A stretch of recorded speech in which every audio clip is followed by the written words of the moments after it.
Most of the ocean has never been seen by any human. 90% remains largely unexplored. Mapping the ocean is really tricky. It's three-dimensional.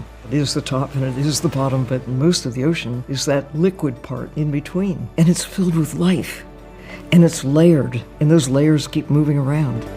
It's really complicated, but they're patterns. Armed with Esri software, we have power to be able to assemble enough data points to see the patterns.